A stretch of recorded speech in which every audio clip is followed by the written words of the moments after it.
Chapter 13 from West African Folk Tales by William H. Barker. By Esther. The Grinding Stone that Ground Flour by Itself. There had been another great famine throughout the land. The villagers looked thin and pale for lack of food. Only one family appeared healthy and well. This was the household of Anansi's cousin. Anansi was unable to understand this, and felt sure his cousin was getting food in some way. The greedy fellow determined to find out the secret. What had happened was this. Spider's cousin, while hunting one morning, had discovered a wonderful stone. The stone lay on the grass in the forest and ground flour of its own accord.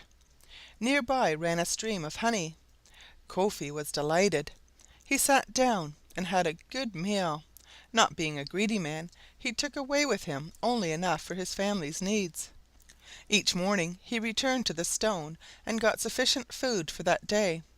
In this manner he and his family kept well and plump, while the surrounding villagers were starved and miserable looking. Anansi gave him no peace till he promised to show him the stone. This he was most unwilling to do, knowing his cousin's wicked ways. He felt sure that when Anansi saw the stone he would not be content to take only what he needed. However, Anansi troubled him so much with questions that at last he promised.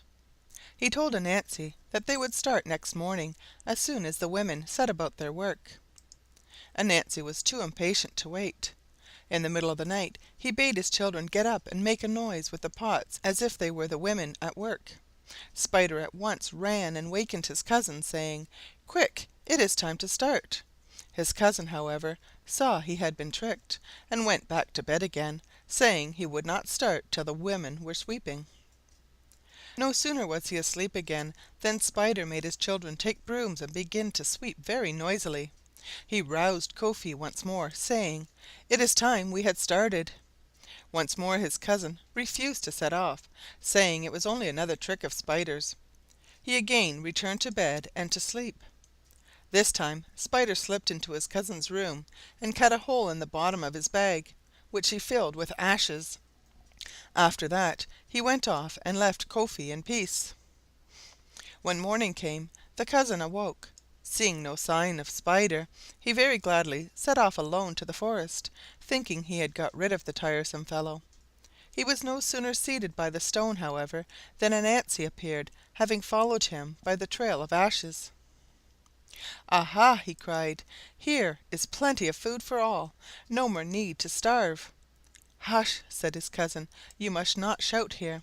The place is too wonderful. Sit down quietly and eat." They had a good meal, and Kofi prepared to return home with enough for his family. "No, no!" cried Anansi, "I am going to take the stone." In vain did his friend try to overcome his greed. Anansi insisted on putting the stone on his head and setting out for the village. "Spider, Spider, put me down," said the stone. "The pig came and drank and went away. The antelope came and fed and went away. Spider, Spider, put me down."